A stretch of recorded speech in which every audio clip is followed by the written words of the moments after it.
Hola, buenas tardes. Bienvenidos a una clase más del curso de Spring. Creo que estamos en la clase número 8. Corrígeme, Micael, si me equivoco. Y nada, directamente os dejo con él y que nos cuente qué es lo que tiene preparado para hoy. Hola, Micael. Perfecto. Bueno, pues hoy lo que vamos a hacer es terminar la parte de... vamos a terminar la parte de base de datos, ¿vale? Que se está alargando un poquito más de lo que tenía pensado, pero yo creo que merece la pena porque estamos viendo diferentes formas de hacer consultas. Muchas veces el acceso a la base de datos se complica sobre todo porque intentamos hacer consultas a la base de datos de la forma más eficiente, más fácil, que sean menos costosas desde el punto de vista del desarrollador. Y aunque en un primer momento no lo tenía tan extenso, pues creo que merece la pena que lo veamos, ¿no? Entonces, no vamos a hacer un repaso de la parte de base de datos como ya vimos, pero sí que por recordar simplemente, vimos la base de datos SQL, la base de datos SQL con Spring, como en realidad la tecnología que estamos utilizando está formada por dos partes, tanto Spring Data como JPA. Luego estuvimos viendo la paginación, es decir, el propio Spring Data nos proporciona una manera muy cómoda y muy sencilla de paginar los resultados, de forma que no haya muchos problemas cuando hay muchos datos. Y estuvimos echando un vistazo muy rápido por el tema de las consultas y hoy nos vamos a detener más en la parte de consultas y ya vamos a pasar a la gestión del esquema, que ahí va a ser cuando vamos a trabajar ya realmente con MySQL. Luego vamos a ver un poco de bases de datos no SQL y por último acabaremos viendo cómo se podría estructurar una aplicación real, una aplicación grande con base de datos, ¿no? Entonces vamos a ir rápido a la parte de paginación y repasamos un poco esa parte y nos metemos ya de lleno con las consultas, ¿no? Bueno, entonces lo que vimos el otro día es que Spring Data tiene una forma muy cómoda de paginar los resultados porque yo a cualquier método que ponga en un repositorio le puedo incluir un parámetro pageable, paginable, de manera que yo puedo construir un objeto PageRequest y en ese objeto puedo indicar el número de página que yo quiero y el número de elementos por página, ¿no? Entonces, Spring Data se encarga de construir la query a la base de datos teniendo en cuenta esta información y por lo tanto devolviéndome los resultados que yo solicito, ¿no? Por ejemplo, otra de las ventajas que tiene utilizar el parámetro pageable es que directamente se puede obtener la información de ese objeto desde la URL y para ello basta con incorporar el objeto a la cabecera del método del controlador. De esa manera, si yo tengo la URL normal, si no tengo nada, se me va a devolver la primera página por defecto con 20 elementos. En cambio, si yo utilizo los parámetros de la URL page o los parámetros de la URL size, bueno, o no, esos dos, podría obtener la primera página con tamaño 3, ¿no? Entonces, también hay que tener en cuenta que la paginación es tanto válida para aplicaciones web como para APIs REST, ¿vale? Es decir, si yo... Espera un segundo. Aquí. Si yo, por ejemplo, solicito una página y devuelvo la página tal cual dentro de la API REST, pues tendré información sobre la propia página, ¿no? Si es la última, el número de páginas totales, etcétera, etcétera. Bueno, estuvimos jugando un poco con la paginación, de hecho incorporamos paginación al ejercicio, al ejemplo de anuncios, la aplicación web, hicimos link de siguiente, link de anterior, número de página, etcétera. Además, también le incorporamos ordenación, que es una cosa que vamos a ver ahora con el tema de las consultas. Entonces, por recordar un poco, con Spring Data se pueden definir consultas en base, de diversas maneras, ¿no? Las tres más importantes son los métodos en los repositorios, que es la manera más rápida de empezar y más directa. Luego también tenemos el lenguaje de consulta JPQL, que es un SQL adaptado a la información de las entidades, trabaja directamente con objetos y con relaciones en vez de con claves primarias como trabaja el SQL. Y una de las partes que no vimos el otro día y hoy vamos a entrar un poco más en detalle es de Query DSL. Query DSL es un sistema para hacer consultas que se puede aplicar tanto a conexiones SQL normales como a Spring Data y como a otras tecnologías, es decir, es independiente de Spring, pero se integra muy bien con Spring, y tiene una característica muy útil y es que nos permite hacer queries que son directamente verificadas por el compilador de Java, de manera que si nos equivocamos es el compilador de Java el que nos avisa en vez de que sea Spring cuando arranca el que analiza las consultas, ¿no? Entonces, por repasar un poco dónde estábamos, lo que ya sabemos, los métodos en los repositorios, pues find by nombre, find by asunto, es decir, yo indico el atributo que quiero que sea, quiero que se me devuelvan aquellos anuncios en los que el nombre sea como el valor que yo le paso como parámetro, ¿no? Aquí tenemos bastantes ejemplos concretos de queries que se pueden hacer, por ejemplo, buscar por correo electrónico y apellido, devuelve las personas distintas que tengan este apellido o este nombre, devuélveme las personas que tengan este apellido pero sin tener en cuenta mayúsculas y minúsculas, etcétera, etcétera, etcétera, ¿no? Incluso también podemos incorporar el order by, búscame por el último apellido, ordenando por nombre de manera ascendente o bien ordenando por nombre de manera descendente, ¿no? Entonces, por diseccionar un poco lo que podemos hacer, nosotros podemos consultar con cualquiera de estos nombres, find, read, query o get, y también podemos contar los resultados por count. Podemos utilizar operadores lógicos, podemos utilizar comparativos, menor que, mayor que, etcétera, ignore case, ordenación. También podríamos incluso buscar por los atributos de una relación, es decir, si existe una persona que tiene un atributo address y el address tiene un atributo zip code, nosotros podríamos indicar en la query, devuélveme a aquellas personas en cuya dirección exista este código postal, ¿vale? Le podemos enviar un objeto de ordenación, indicándole solo el atributo por el que queremos ordenar, o también le podemos indicar la dirección por la que queremos ordenar, ascendente o descendente, incluso le podríamos pasar varios. También el objeto sort se puede indicar en métodos personalizados, no solo está disponible en el método findAll. Una de las ventajas que también tiene sort es que, además de construir sort manualmente, puede ser obtenido partiendo de la URL, es decir, si nosotros incorporamos el atributo sort nombre desk, entonces nos devolverá todos los anuncios ordenados por nombre de manera descendente. Y esto es una errata que teníamos el otro día. Si utilizamos el objeto pageable, también es capaz de recoger la información de ordenación, ¿vale? En vez de necesitar un objeto sort y un objeto pageable de manera independiente, si utilizamos el objeto pageable ya tiene internamente la ordenación también, ¿vale?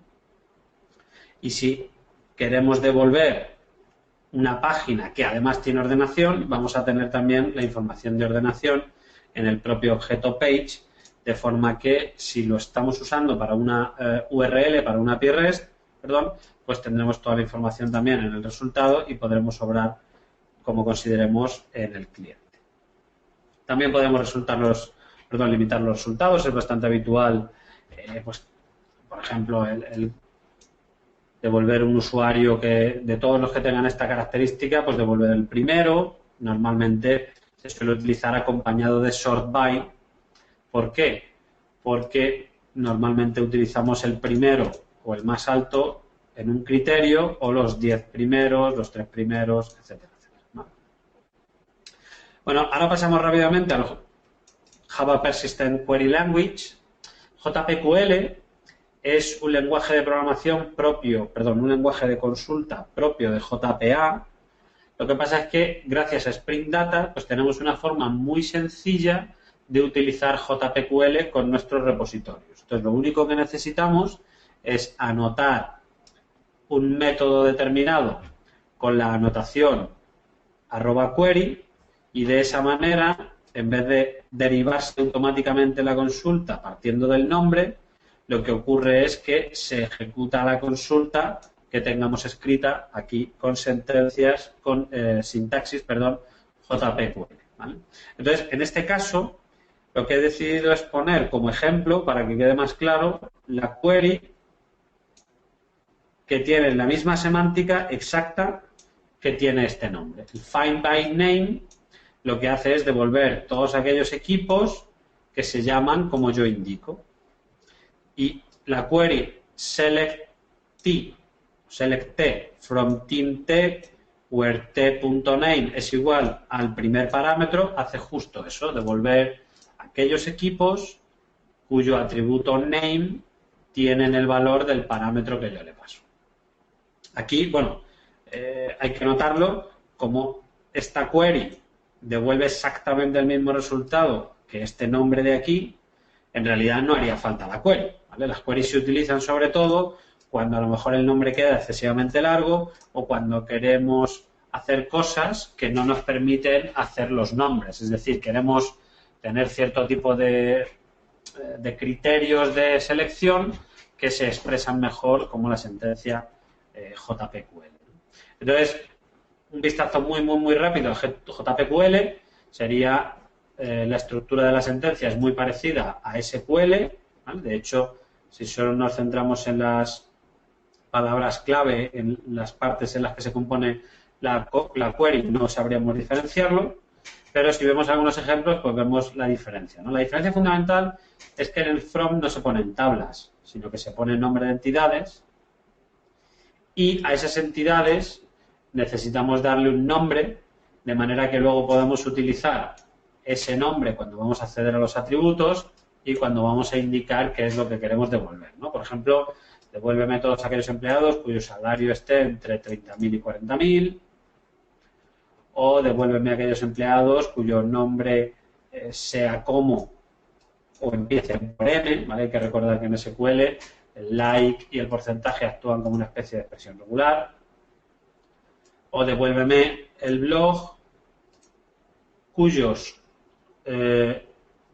devuélveme aquellos blogs en los que haya comentado este autor, ¿vale? Aquí vemos cómo se puede aplicar también el operador join y básicamente relaciona todos los blogs con sus comentarios, asumiendo que blog es una entidad que tiene una lista de comentarios, y lo que hace es filtrar justamente por aquellos blogs en los que uno de los comentarios es igual que el que le pasamos como parámetro, ¿no? Entonces, si quisiéramos poner esta última query en el repositorio, bastaría con utilizar la anotación query y justo la ponemos aquí arriba y esta lista contiene los blogs que estamos hablando, ¿no?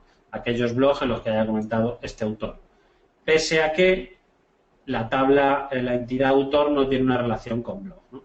Y aquí pasa un poco lo mismo que os decía antes. En realidad he decidido poner la query para que se vea, pero no sería estrictamente necesaria, porque si nosotros utilizamos este método, find by comments author, lo que estamos haciendo precisamente es justo eso, filtrar por aquellos blogs en los que exista este autor en alguno de los comentarios, ¿no?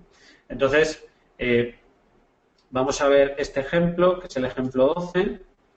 Le vamos a importar en el repositorio, perdón, en el workspace. Le tengo aquí en la parte de base de datos. Tengo 3 nuevos ejemplos. Deberían aparecer. Espera un segundo.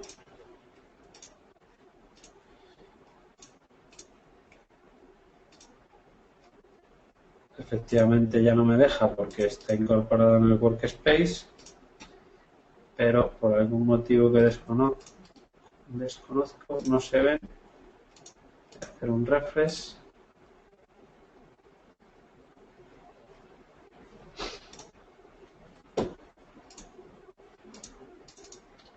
No, esperar. El otro día también nos pasó. Voy a mostrar otra vista.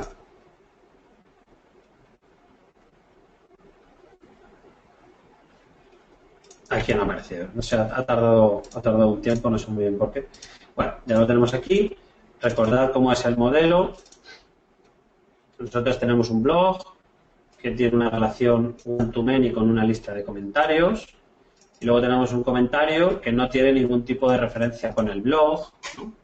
Entonces nosotros, dado un comentario, no podemos acceder a su blog, tal y como está representada la información aquí, pero sí que podemos incluir en el repositorio justo una query como esta, que ya os digo, no haría falta, en este caso particular, una sentencia JPQL, porque este método haría exactamente lo mismo, pero podríamos tener un controlador de esta forma, como veis.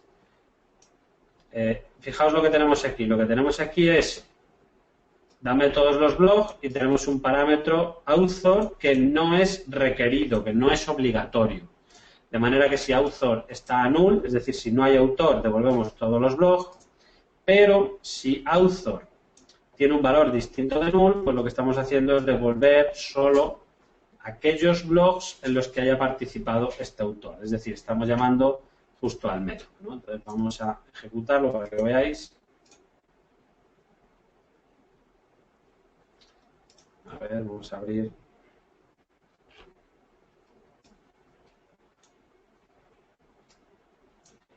Vamos a cerrar porque ya estamos... Vale, estamos teniendo el problema de todos los días, que se quedan procesos como zombies. Vamos a ver si lo podemos...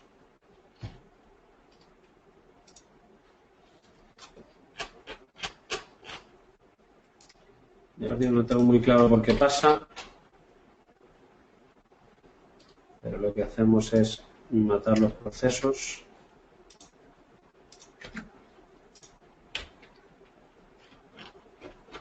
No tenemos más.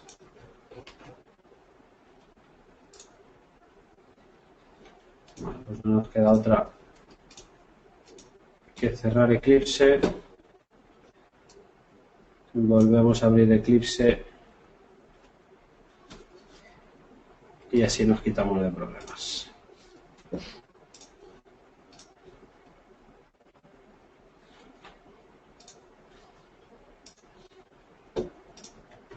Vale. No sé si hay alguna preguntita mientras que va abriendo, Sara. Sí, por aquí nos dicen qué desventajas o limitaciones tiene el JPQL frente a los SQL normales que uno realiza en claro sobre la base de datos. A ver, la decisión de utilizar JPQL o no está muy relacionada con utilizar JPA o no. Es decir, JPA es un ORM que nos permite realizar la transformación automática entre filas de la base de datos y objetos que están en memoria. Entonces, si tú directamente necesitas o tú directamente has decidido utilizar JPA como ORM, a ti te interesa utilizar JPQL, por lo menos para las queries de acceso a la información, ¿vale? ¿Por qué? Porque la respuesta se te convertirá automáticamente a objetos. ¿Cuándo merece la pena utilizar SQL? Cuando tengas una query muy compleja que posiblemente haga uso de aspectos específicos de la base de datos que estás utilizando y que no estén bien representados en JPQL. Por ejemplo, si hay una palabra reservada, si hay un operador, si hay una operación específica de tu base de datos que no está mapeada, que no está accesible desde JPQL, pues entonces tendrás que hacer la query con SQL nativo y tú te tendrás que o bien encargar de hacer la conversión a los objetos o bien tendrás que asegurarte que el resultado de la consulta sea fácilmente convertible a objetos, ¿vale? Por ejemplo, lo vamos a ver ahora justo. Si nosotros ponemos native query a true en la notación query, podemos utilizar una sentencia SQL. Lo que pasa es que esta sentencia SQL al final tiene que ser convertible, es decir, el resultado de la sentencia SQL tiene que ser convertible al tipo de vuelta que tú indicas aquí, ¿no? Es decir, si tienes más campos o tienes campos que no son propios de usuario, no te van a aparecer, no van a ser accesibles dentro del objeto que devuelve, ¿vale? Entonces, ¿cuándo utilizar SQL? Pues cuando JPQL no sea capaz de ofrecerte, sobre todo, cosas específicas de tu propia base de datos. Si no, por cómo son, por las similitudes que tienes, es siempre mejor utilizar JPQL. Y en general siempre es mejor utilizar métodos porque son mucho más fáciles de manejar, a no ser que se te queden cortos. ¿Vale? Parece que... ¿Alguna pregunta más? Sí. Luego, por aquí nos dicen, cuando Hibernate devuelve los objetos, trae también todos los objetos relacionados iterativamente. Esto hace que sea lento. ¿Cómo es la mejor manera de hacer que un tipo projection para limitar el resultado o para limitar la anidación de objetos que devuelve? En realidad, por defecto no lo hace. Quiero decir, en realidad, por defecto, si tú solicitas un objeto, no trae las relaciones, solo trae los atributos de la propia clase. Si tú quisieras, por ejemplo, aquí, si tú quieres que realmente te traiga, vamos a limitar esto, si tú quieres que te traiga todos los comentarios cuando te trae el blog, deberías incluir fetch. El atributo fetch, no sé qué me pasa aquí, se me ha quedado bloqueado. Ahora, el atributo fetch lo que te permite, si le dices eager, lo que le estás diciendo a JPA es que cada vez que cargues un blog te traiga todos los comentarios. Pero por defecto es lazy. Es decir, que cuando tú te traes un blog no están los comentarios. Pero cuando alguien quiere acceder a los comentarios es cuando se descargan los propios comentarios. Vale. Entonces, claro, es un poco lo que hablamos el otro día. Cuando tú quieres un control muy preciso sobre la información que viaja entre la base de datos y la memoria y tienes un problema de eficiencia porque hay muchísima información, entonces utilizar un ORM es posible que tenga más desventajas, ¿no? Es posible que te dé problemas. Pero si no tienes mucha información o la información es relativamente razonable, es muchísimo más fácil utilizar un ORM. Ok, y una última nos dice, si quiero una consulta que me devuelvan ciertas columnas de 2 tablas, ¿cómo construiría la clase Entity si no tengo el retorno de todos los campos? Vale, es que en ese caso no tienes que utilizar un Entity, sino que tienes que utilizar otro mecanismo basado en un array de objetos, ¿vale? Vamos a ver cómo lo tengo. Espera un segundo. A ver, Spring Data es un recubrimiento de JPA para que tú puedas hacer repositorios por entidades. Spring Data está especialmente diseñado para que tú puedas obtener entidades completas. Si tú quieres no acceder a las entidades, lo que tienes que hacer es acceder directamente al Entity Manager para crear una query y con esa query ya obtener la información que tú quieres. Entonces, por ejemplo, vamos a ver si no tenemos problemas. Aquí, por ejemplo, tú estás accediendo al repositorio, ¿vale? Pero tú podrías acceder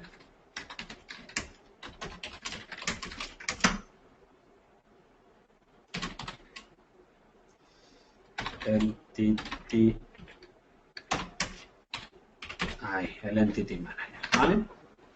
Vamos a ver si no funcionaría. Tú con el Entity Manager, el acceso al Entity Manager, tú puedes crear una query. Aquí, eso es. Tú podrías crear una query. Esto es una query JPQL. También podríamos crear queries SQL. Select, bla, bla, bla. De hecho, vamos a coger esta misma query.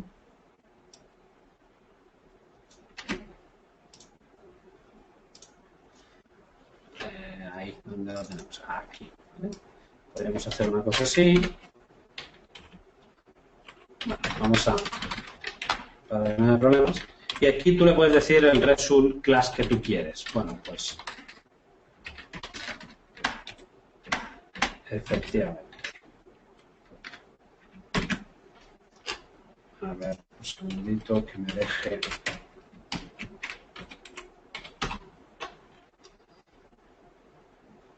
Bueno, claro, es que lo estoy haciendo justo después de .return y no me está dejando.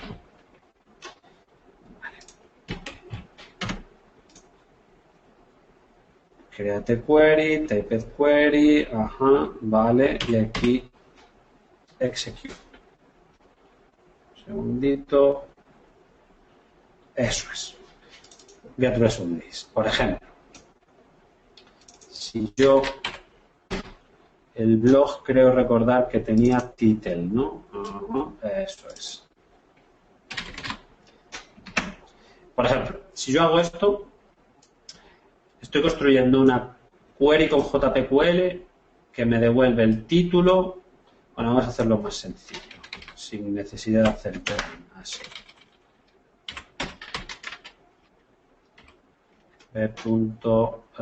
Bueno, no, vamos a dejar así.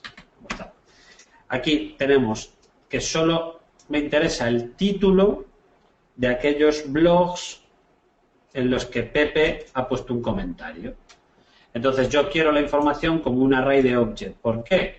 Porque esto en realidad no es una entidad concreta. Entonces yo tendría que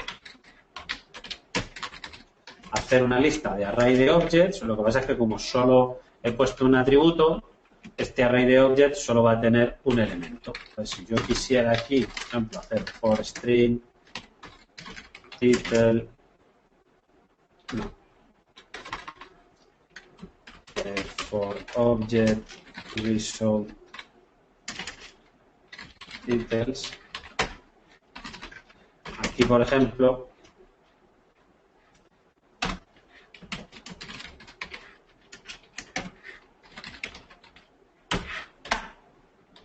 así lo tendría, ¿vale? Entonces de esa manera yo estoy haciendo una consulta, pero la información que me devuelve no es una entidad, sino que es un array en el que se recoge los campos que yo he especificado en el JPQL, y entonces yo ya puedo tirar por cada una de las filas que me devuelve, y en cada fila en realidad hay un array de objetos, pero que como solo tiene una posición, pues lo tenemos aquí. Entonces voy a ver, espera un segundito, voy a ver si funciona, porque lo estoy diciendo de memoria, a lo mejor hay algún detallito sintáctico que me he equivocado, pero conceptualmente sería esa la idea. Entonces, no nos estaremos aprovechando de Spring Data en cuanto a repositorios, pero sí que nos estaremos aprovechando de Spring Data en cuanto a la configuración automática del Entity Manager, que es este objeto que tenemos aquí, que sería como acceder un poco a más bajo nivel a la información de JPA, ¿vale? Entonces, voy a abrir, espera un segundito, voy a abrir ahora la página, creo que hemos puesto blog, no, hemos puesto blogs, vale, alguna cosa nos hemos equivocado porque efectivamente acaba de dar un error, column pp not found, claro, porque esto al ser un literal, porque yo ahí lo que quiero decir es que autor sea igual a Pepe, lo tenía que haber puesto entre comillas en vez de haberlo puesto como lo he puesto. Esperamos a que reinicie otra vez, eso es. Volvemos a ejecutar la query. Vale. Vale, y ahora tengo otro problema. Me dice que un string no se puede convertir en un array de object. Get blogs.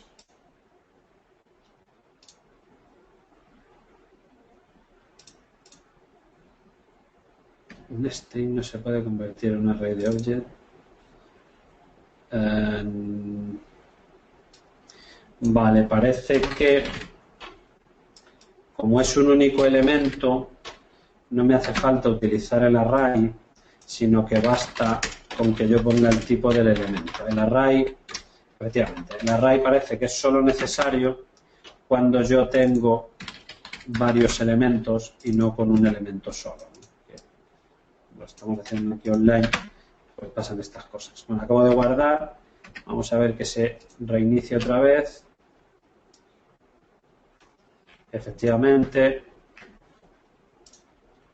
Vale, bueno, me da lo que me daba, lo que pasa es que como lo he hecho así rápido, en realidad debería haber salido en la salida estándar, efectivamente, los dos títulos. Estos son los dos títulos en los que ha escrito Pepe. ¿Vale? Creo que queda contestado, ¿no, Sara? Sí, sí. Perfecto, pues así sería. Luego nos dicen, cada vez que se altera una estructura en la base de datos toca realizar ingeniería inversa para mapearlos, pero eso incluye las vistas. Bueno, ingeniería inversa depende. Hibernate tiene un mecanismo que es que te genera las clases Java a partir de lo que hay en la base de datos. Entonces, si tú estás utilizando esa funcionalidad propia de Hibernate, lo que te tocaría es regenerar el código. Y claro, al cambiar el código, pues es posible que haya código que hace uso de las entidades que ya no compile si cambias el nombre de un atributo, por ejemplo. ¿Vale? Y las vistas, pues en realidad, a ver, no sé muy bien a lo que se refiere, pero si se refiere a los nombres de los repositorios, etcétera, etcétera, sí, claro, el problema es que en cuanto cambias el nombre de un atributo, pues se te cambia y lo tendrías que cambiar en el método del repositorio, efectivamente. Por eso yo personalmente soy partidario de programar con entidades en Java y generar la base de datos siempre partiendo de las clases Java. ¿Por qué? Porque es un proceso de desarrollo muchísimo más ágil en el que tú refactorizas en el entorno de desarrollo y automáticamente se te reconstruye la base de datos. ¿Algún detalle más? No, en principio no hay más preguntas, gracias. Perfecto. Pues nada, mira, esto vamos a quitar, que lo hemos dejado aquí para contestar.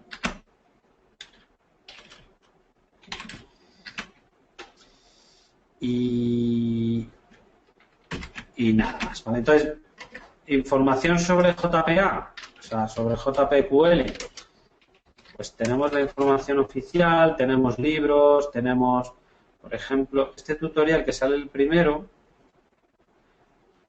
la desventaja que tiene es que es de la versión 6 y ya ha salido la versión 7. Entonces aquí deberíamos buscar por la versión 7. No. Aquí.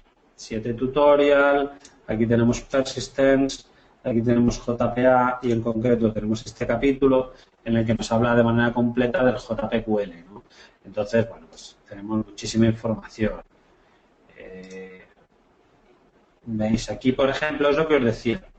Aquí está utilizando directamente el Entity Manager. El objeto Entity Manager es el objeto que se puede inyectar dentro de Spring simplemente poniendo AutoWire, ¿vale? Entonces, ese objeto es el que acabáis de ver que he hecho en el ejemplo y a partir de aquí tú haces el Create Query, tú le pones la consulta, le puedes poner valores a los parámetros se ponen así, puedes fijar un máximo de resultados y luego ejecutas la consulta, por así decirlo, y lo que devuelves es una lista de elementos. ¿Vale? Hay otras fórmulas, puedes utilizar Named Query, etcétera, etcétera, ¿no? Es bastante extenso todo lo que podemos hacer con JPQL. Lo que yo quiero, mi intención al mostraros el ejemplo, es que todo lo que podáis aprender de JPQL lo podéis aplicar directamente, simplemente poniendo en @query directamente en un método del repositorio. ¿Vale? Lo que os decía también, incluso podemos utilizar SQL simplemente poniendo native query a true. Entonces ya con eso, esta consulta es una consulta que va directamente a la base de datos sin ningún tipo de transformación y el resultado se intenta convertir a esta entidad. ¿Que no nos interesa que se convierta a esa entidad? Pues también podemos ejecutar una query nativa con el Entity Manager y básicamente no estaríamos utilizando el ORM. Es decir, básicamente estaremos puenteando el ORM para casos muy particulares que pueden ser el uso de características propias de la base de datos, ¿no? Y vamos a ver ahora Query DSL. Query DSL es una tecnología muy interesante. Vamos a seleccionar aquí para que veáis la página. Es una tecnología muy interesante porque sirve para MongoDB, que es una base de datos no SQL. Vale para SQL directamente, es decir, sin ORM. Vale para JPA. Vale para JDO, que es una tecnología previa a JPA. Vale para Lucene, que es un motor de indexación basada en textos. Pero es que además vale incluso para hacer consultas a información que tú tengas en memoria. Es decir, tiene un pequeño motor que todas las queries que tú hayas hecho con la tecnología Query DSL se puede hacer consultas en información en memoria, ¿no? Entonces, ¿qué diferencia hay o por qué es útil QueryDSL? ¿Por qué lo estamos viendo aquí? Bueno, pues básicamente, como veis aquí, porque tú puedes hacer consultas con código, pero que ese código se va compilando con el compilador de Java, ¿no? Entonces, vamos a verlo aquí, que lo tenemos en las transparencias. Es una librería de generación de consultas en base a datos relacionales genérica, que lo podemos utilizar con Spring Data, y básicamente lo que os decía, ¿no? Permite implementar las consultas usando código Java, es decir, que si tú te equivocas, el compilador te da error, y además se puede utilizar el autocompletar y la refactorización de atributos. Es decir, si yo cambio el nombre de un atributo, pues se me podría cambiar automáticamente en la query, ¿no? Entonces, ¿cómo se hace? Pues para utilizar QueryDSL dentro de una aplicación Spring, basta con hacer que tu repositorio, por ejemplo, aquí tenemos un repositorio de to-dos, ¿no? De cosas por hacer. Bueno, pues ese repositorio habitualmente lo que hemos hecho hasta ahora es que heredar de repository o de JPA repository, ¿no? Que es lo que estábamos haciendo. Bueno, pues si tú haces que ese repositorio además herede de un QueryDSL predicate executor, pues ya podremos ejecutar las queries de QueryDSL, ¿vale? Lo llaman predicate executor porque en realidad las consultas de QueryDSL se las denomina predicados, porque en realidad lo que tú puedes especificar es el filtro, ¿no? Entonces, ¿cómo se hace una consulta? Pues básicamente tú lo que tienes que hacer es se generan código partiendo de las entidades y esas clases se reconocen muy rápidamente porque empiezan por Q, ¿no? Aquí veis que hay una Q, pone Q to do. ¿Eso qué quiere decir? Pues que nosotros hemos generado código auxiliar partiendo de las entidades. En este caso, la entidad que tenemos es to do, y básicamente el predicado lo que viene a decir es que yo quiero todos los to-dos cuyo título sea igual a foo. Y esto, como veis, son atributos de clases Java, ¿no? Es decir, aquí en Q tenemos una query que filtra aquellos to-dos cuyo título es foo. Bueno, aquí tenemos una errata, este Q es el que deberíamos haber pasado aquí a final, que es una errata al preparar la transparencia, ¿vale? Como veis, se define el predicado, que sería el filtro, y se utiliza en el método final, ¿no? Entonces, por ejemplo, algunos ejemplos de sentencias programadas con QueryDSL. Quiero aquellos to-dos cuyo título sea igual a foo y cuya descripción sea igual a var. O, por ejemplo, quiero aquellos to-dos cuyo título sea igual a foo o cuyo título sea igual a var. O bien, por ejemplo, una negación, ¿no? Quiero aquellos to-dos cuyo título sea igual a foo y la descripción no sea igual a var. O, por ejemplo, con contains ignore case, ¿no? Por ejemplo, la descripción que contenga, ignorando las mayúsculas, este término de búsqueda, o bien que el título contenga también este término de búsqueda, ¿no? Entonces, por ejemplo, en un ejemplo que ahora vamos a ver, el ejemplo 13, es una nueva versión del blog, del ejemplo de blog que os acabo de enseñar. Es exactamente igual, lo que pasa es que ahora la consulta, en vez de estar implementada como JPQL, está implementada con QueryDSL. Y básicamente decimos, yo quiero todas las entradas de blog que cumplan con el siguiente criterio. Y es que en cualquiera de los comentarios del blog, el autor sea el que me pasan como parámetro, ¿vale? Entonces, si yo me voy a Eclipse y abro el ejemplo 13, a ver, me está dando un pequeño error. Vamos a ver qué ocurre. Vale, bueno, este error no es importante. Este error que nos da, en realidad lo que nos está diciendo... no, vale, lo que me está diciendo es que no tengo un JDK en el class path, que solo tengo un JRE.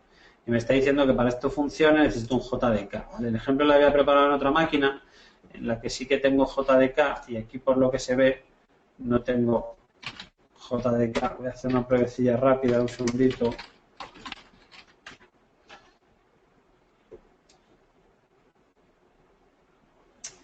Vale, sí, efectivamente acabo de hacer una prueba y pensaba que tenía un JDK instalado, pero tengo un JRE. Bueno, no os preocupéis, no lo ejecutamos y ya está. A ver, básicamente yo lo que tengo que hacer es botón derecho, run as, Maven, generate sources. ¿Por qué? Porque yo tengo que generar código partiendo de las entidades para poder crear las consultas, ¿vale? Ahora no me funciona por el error que me está dando, porque no tengo un JDK instalado. No vamos a esperar el tiempo necesario para que se instale. Ahora si acaso lo pongo a descargar y luego lo vemos, ¿no? Entonces, con esa información yo ya puedo hacer estas queries. Claro, me está dando un error porque dice que esta clase no la tengo porque no la he generado, ¿no? Pero veis, esto es un atributo de esta clase, que aquí tenemos otro atributo, any, etcétera, etcétera. ¿Vale? El comportamiento de esta query es exactamente igual que el que tenemos.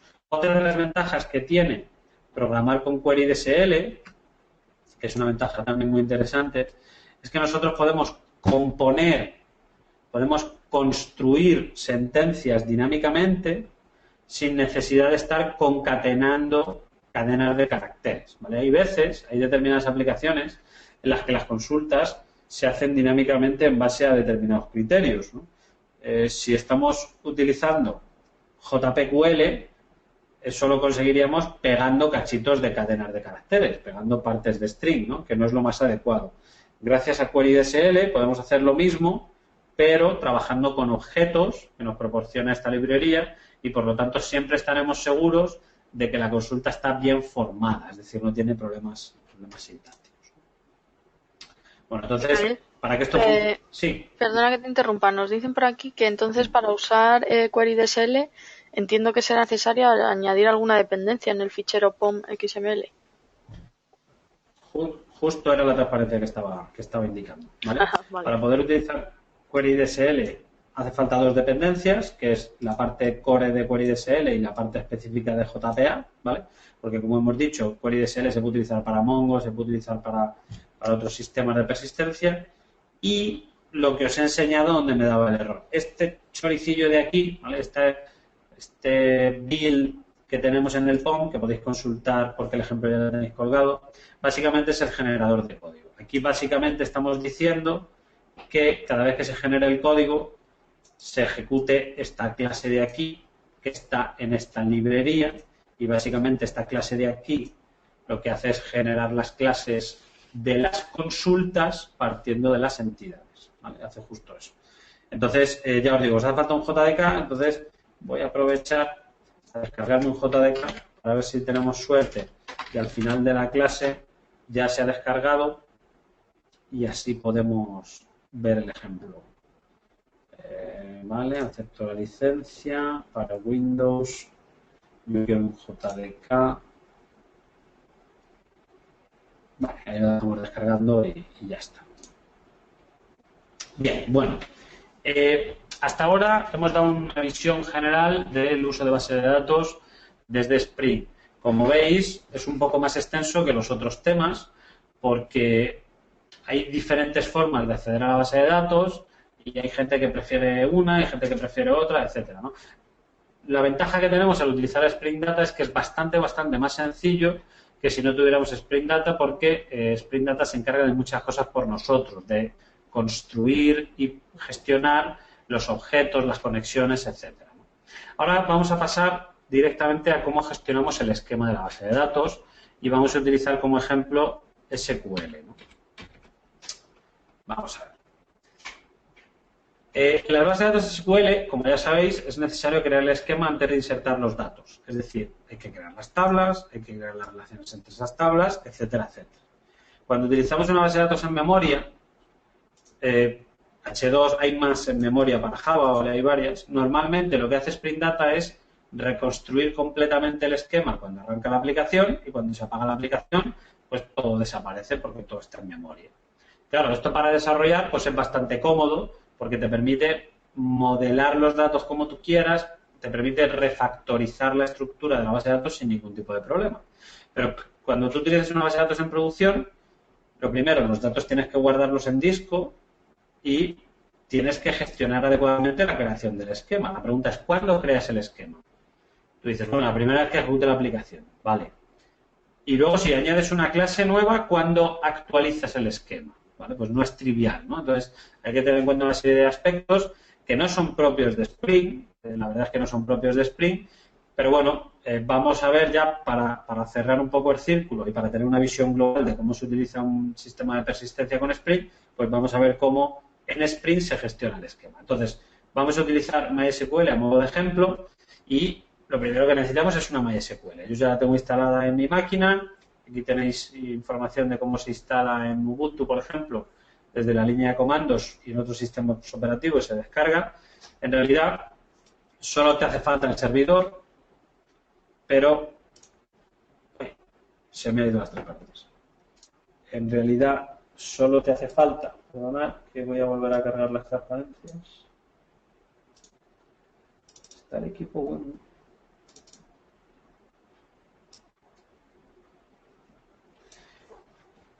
Como les decía, en realidad solo hace falta el servidor, pero nosotros hemos decidido poner el Workbench porque así tenemos una herramienta interactiva que nos permite acceder al contenido propio de la base de datos, lo cual facilita enormemente la depuración y la corrección de errores, ¿no? Entonces, vamos abriendo el Workbench.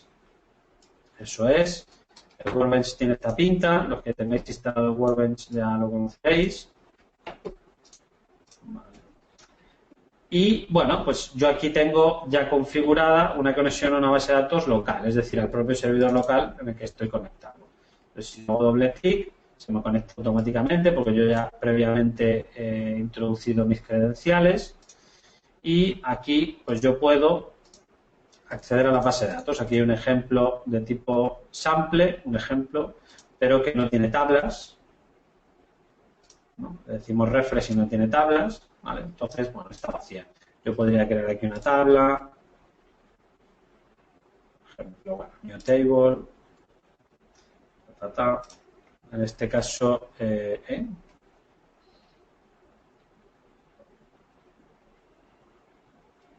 posiblemente el problema que yo tenga es que no tengo atributos. Bueno, es raro, ¿no? Porque no me deja crear una tabla como él propone incluso, ¿no? Columnas. Porque no puedo crear una. Vale, aquí lo tenemos, ¿no? Vale, ahora sí. Sí, veis, en cuanto he puesto una columna me deja. ¿Vale? Entonces aquí tendría la nueva tabla, yo podría hacer una query, etcétera. Obviamente es un Workbench, es un editor, es una herramienta interactiva mucho más potente que la que vimos para H2 vía web, pero bueno, para hacer aplicaciones básicas nos sobra muchísima la potencia que tenemos aquí, ¿no? Entonces, bueno, una vez que tenemos la base de datos, lo que tenemos que hacer es conectar esa base de datos con Spring. Voy a abrir. Aquí tenemos las transparencias otra vez, que me había fallado el PDF Reader. Aquí tenemos el Workbench, seleccionamos. Bueno, lo primero que vamos a hacer es crear un esquema nuevo. ¿Por qué? Porque la información que tú guardas desde una aplicación tiene que ir a un esquema concreto. Aquí tenemos el ejemplo, el esquema sample creado por defecto. Pero nosotros nos vamos a hacer uno nuevo y para eso seleccionamos ahí y vamos a llamar a ese esquema test. Ahí lo tenemos y ese test aquí está disponible, ¿no?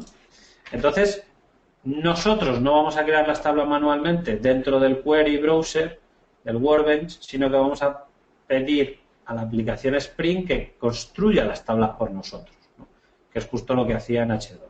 Entonces, bueno, ¿cómo hacemos eso? Lo primero que le tenemos que decir es que en vez de utilizar H2 vamos a utilizar JPA. Perdón, MySQL, ¿vale? Entonces, lo primero que tenemos que hacer en nuestra aplicación es cambiar la dependencia de H2 para MySQL Connector. Entonces, si nos vamos aquí, el ejemplo 3 es el que tenemos preparado.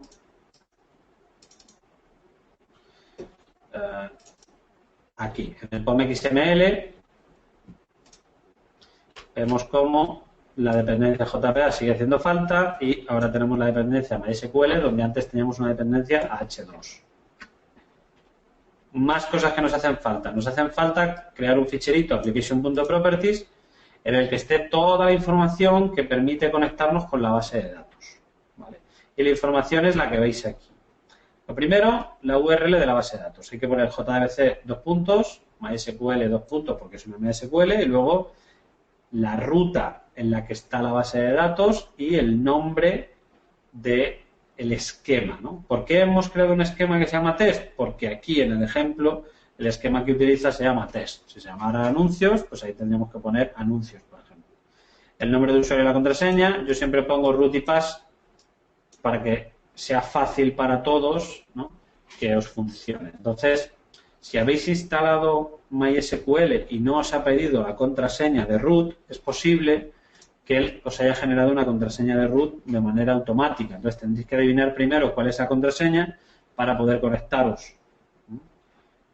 A ver, otro detallito. No es una buena práctica que una aplicación tenga privilegios de administrador en la base de datos.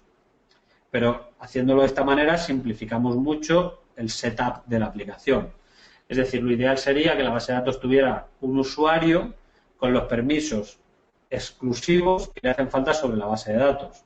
Normalmente, una aplicación, una vez instalada, ya no va a querer alterar la estructura de la base de datos, simplemente va a querer manipular los datos.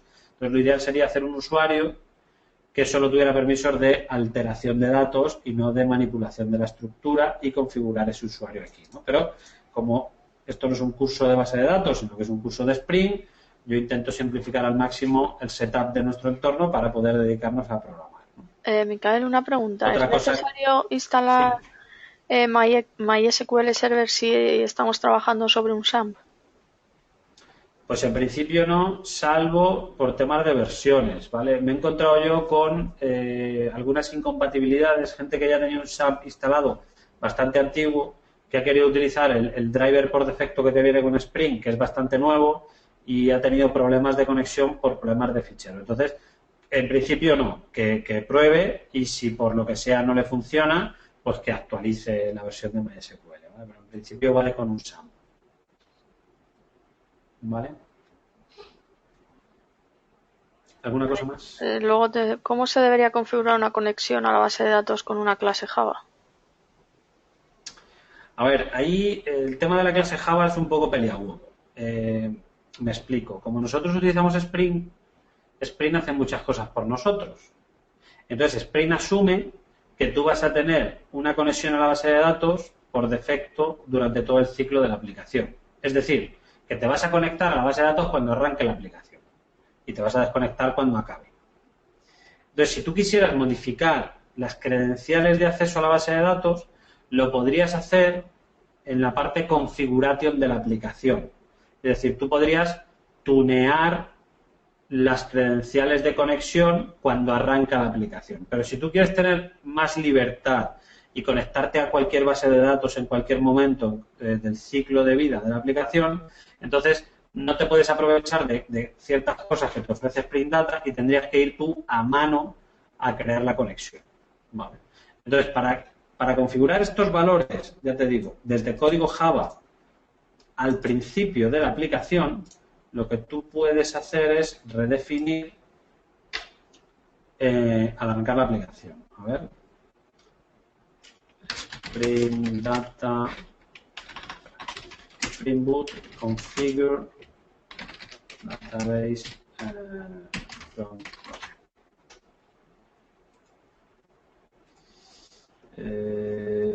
aquí tenemos, es que lo he visto, pero por no hablar en genérico,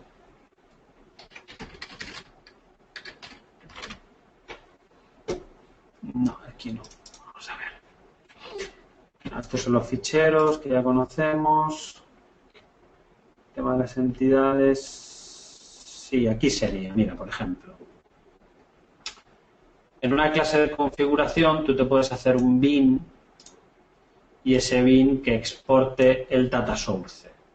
Es decir, el data source, en vez de que le construya automáticamente Spring en base a la información del fichero application.properties, te le puedes construir tú como tú quieras, ¿no? Aquí él está utilizando un data source builder que me imagino que tendrá en algún sitio data source builder. No, aquí estoy viendo que el data source builder no le tiene él, pero vamos, sería similar. Claro. Básicamente, lo que haces es crearte un data source a mano y ese data source se utiliza para la construcción de la conexión a base de datos en vez de el que recoge de los ficheros, ¿no? Aquí este usuario pregunta una cosa parecida.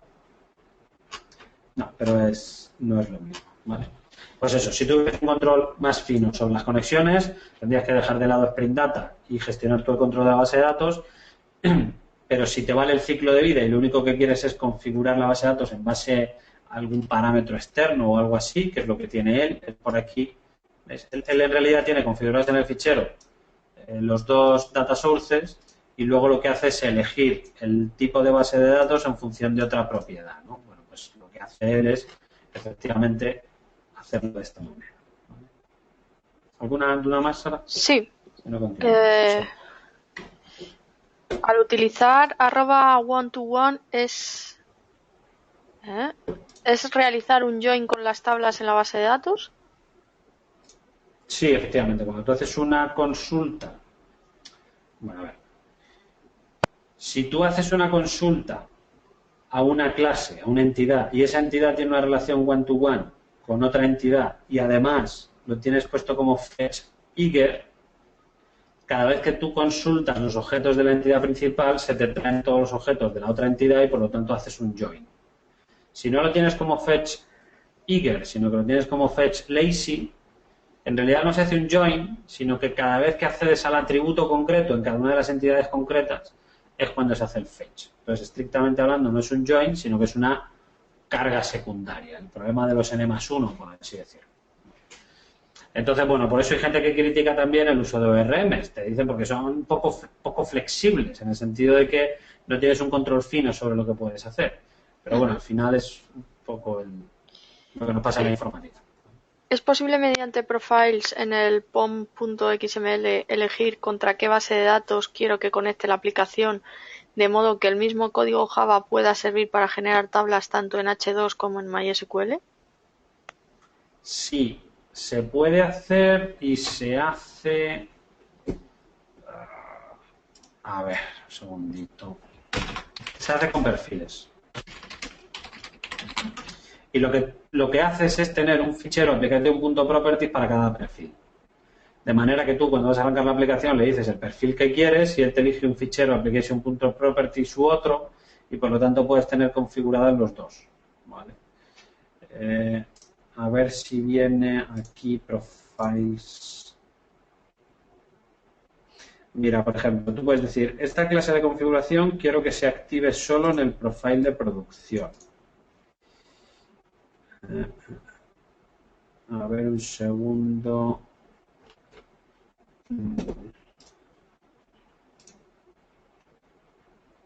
El web environment. Es que quiero ver un ejemplo. Mira, tú cuando arrancas la aplicación le puedes decir, esto lo veremos al final, lo veremos la semana que viene. Tú cuando empaquetas una aplicación como un HAR, a la hora de ejecutar puedes decir que el perfil activo quieres que sea el de producción, aunque podrías decir que el perfil quieres que sea el de MySQL, por ejemplo, ¿no? Entonces, con eso se te carga el fichero. No, es que no viene aquí. A ver, Spring Boot, application.properties, profiles. Si no lo busco y lo contesto el otro día. Sé que se puede aquí, es que no lo veía, ¿veis? Tú pones application guión y el nombre de un perfil, se lee ese fichero cuando está activo ese perfil. ¿Vale? Entonces, realmente Spring Boot, cuando quiere coger información, cuando quiere coger valores, sigue toda esta estrategia buscando la información, ¿no? Primero en las líneas de comandos, luego en las variables de entorno, luego en el fichero que es específico del perfil. Y si en ese fichero no estuviera una determinada propiedad, se va a buscar la propiedad al fichero genérico. Es decir, podríamos tener un fichero application.properties con las propiedades comunes y luego podríamos tener un application-nombre del perfil por cada una de las propiedades que cambian de un perfil a otro. ¿Vale? Eso es lo que podemos hacer. Más cosas. Ahora. Sí. Te paso otra preguntilla. Ajá. ¿Spring Boot trabaja con transacciones? Sí, a ver, podemos utilizar las transacciones de la misma manera que las podemos utilizar en JPA, es decir, podemos anotar los métodos con transactional. De hecho, podemos elegir varias implementaciones de transacciones. Aquí tenemos una guía rápida de cómo gestionar transacciones. Entonces, porque veáis un ejemplito muy rápido. Mirad, aquí en vez de utilizar JPA, está utilizando directamente la conexión a base de datos en bruto con SQL, ¿vale? Que es el objeto JDBC template. Si tú accedes a un objeto JDBC template, tienes acceso a la base de datos en bruto y no te hace ningún tipo de conversión, ¿no? Entonces, como veis aquí, tú puedes poner la anotación transaccional y lo que está haciendo es que todas estas sentencias SQL que está aquí haciendo dentro del for se ejecutan dentro de una misma transacción y cuando acaba de ejecutar este método, la transacción se cierra. Entonces, aquí como veis, está utilizando JDBC Template Update y esto es SQL puro, esto es SQL puro, ¿no? De hecho, como es SQL puro, él no procesa el resultado, sino que tú le tienes que indicar un procesador de resultados para que él saque la información que le interesa del resultado de la base de datos. Vale. Pues en este ejemplo que os estoy enseñando, se hace un uso de transacciones y quiero ver si vemos el POM XML porque os quiero enseñar esto es. Aquí tenemos el POM XML y utiliza una dependencia de transacciones, ¿vale? Si tú quieres utilizar transacciones tienes que poner una dependencia específica. ¿Por qué? Porque las transacciones, sobre todo si son de determinados tipos, pues las tienes que solicitar bajo demanda, ¿no? Entonces, es por eso por lo que explícitamente tienes la dependencia de transacciones aquí. Entonces, si os vais a esta URL y os descargáis este ejemplo, vais a ver cómo se trabaja con transacciones con JDBC, pero también podéis trabajar con transacciones con Spring Data. ¿Vale? Vamos a ver aquí. Eso es, ¿no? Entonces aquí, bueno, es que se complicaría un poco, ¿no? Porque aquí te lo explica fuera de Spring Boot, pero vamos, básicamente la respuesta es sí, sí que se puede. A ver, vamos a ver si viene aquí un ejemplito rápido y si no, efectivamente, mira, aquí esto sigue siendo Spring Data, es Spring Data JPA y básicamente aquí tenemos un servicio y le estamos diciendo que el servicio es transaccional, ¿vale? De manera que aquí tenemos, o sea, podemos poner la anotación transaccional en muchos sitios y él se da cuenta de que lo que hay dentro tiene que hacerse transaccional. Aquí estamos utilizando de manera directa el Entity Manager en vez de hacer uso de los repositorios, pero sería equivalente, ¿vale? Venga, ¿alguna cuestión más, Sara? Aquí lo tenemos efectivamente en un repositorio. No hay más preguntas. Muy bien. Mirad, aquí lo que os decía, ¿no? Aquí venimos con los repositorios. Nosotros podemos anotar el repositorio con transaccional y efectivamente todas las sentencias que hagamos son transaccionales, ¿no? Tanto en el repositorio como en un servicio que haga uso del repositorio. Vale, pues vamos a continuar. Bueno, a ver, por centrarnos, que nos hemos ido un poco las preguntas, lo que estamos haciendo es configurar MySQL. Entonces, básicamente, para configurar MySQL, lo único que le tenemos que decir es, en este ficherito de aquí, las conexiones a la base de datos y lo importante, ¿qué queremos que haga con las tablas? ¿No? Entonces, lo de DDL, lo que quiere decir es el Data Definition Language, que es que qué hago con las tablas, ¿no? Entonces, le podemos dar varias opciones. Le podemos decir, créate drop. Y entonces él va a crear el esquema al iniciar la aplicación y va a borrar el esquema al finalizar la aplicación. Es decir, como si tuviéramos la base de datos en memoria.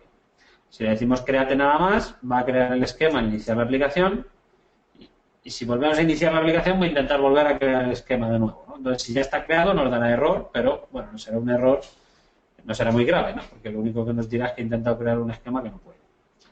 Le podemos decir update y lo que hace es añadir al esquema actual las tablas y atributos necesarios para hacer el esquema compatible con las clases Java, pero no borra nada. Entonces, lo de update puede ser útil cuando estamos añadiendo cosas, pero no es tan útil cuando estamos borrando partes de la base de datos, ¿no? Luego hablaremos un poco de refactorización porque creo que es interesante. Validate lo que hace es verificar que el esquema actual es compatible con las clases y si no lo es, devuelve un error. Y none no hace nada. None asume que el esquema es correcto y si acaso al intentar ejecutar una sentencia no fuera el correcto, daría error, ¿vale? Pero no haría nada con el esquema. Entonces, claro, la pregunta es, ¿y qué opción es la buena? Bueno, pues depende mucho de lo que queramos hacer exactamente, porque, fijaos, en realidad cuando nosotros estamos desarrollando una aplicación con base de datos tenemos como diferentes fases, ¿no? La fase de uno es la fase de desarrollo, que yo, por ejemplo, recomendaría utilizar en H2. ¿Por qué? Porque es mucho más rápido, porque se comparte el código de una manera mucho más fácil, porque no hay que instalar una base de datos, etcétera, etcétera, ¿no? Porque está toda la información en memoria. Cuando esté bastante estable, ya podemos ir a trabajar con MySQL, ¿vale? Salvo que las sentencias SQL sean un poco especiales y hagan uso de cosas que no son compatibles, no suele haber problema a la hora de trabajar con MySQL. Le podemos poner create drop, ¿vale? De manera que es similar al modelo de desarrollo, aunque sea un poco más lento, aunque haya una conexión a la base de datos real, etcétera, etcétera. Luego, cuando ya hemos acabado la aplicación, lo que podemos hacer en la fase de instalación es arrancar la aplicación con el comando update. De esa manera, la primera vez que se ejecuta, como está la base de datos vacía, creará las tablas, pero las demás veces intentará actualizar, pero verá que no hay que hacer ningún cambio y no pasará nada, ¿no? Y por último, la fase 4 es qué ocurre cuando hay una actualización, que ahora lo veremos un poco más en detalle, ¿no? Entonces, bueno, lo que os he comentado de H2, la fase 1 aquí está muy claro, la fase 2 también, y la fase 3 sí que requiere un poquito más de explicación, ¿no? Al iniciar la aplicación por primera vez se genera el esquema, al iniciar la aplicación por segunda vez el esquema no se modifica porque la app no ha cambiado y si quisiéramos optimizar un poco, ¿no? Si quisiéramos evitar el tiempo extra que requiere comprobar el esquema, podríamos configurar la gestión del esquema a none, de manera que una vez que la aplicación esté instalada nunca más se vuelve a verificar nada porque la base de datos no cambia, ¿no? Entonces, vamos a ejecutar la aplicación, la tenemos aquí, que es la misma de siempre, no ha cambiado nada.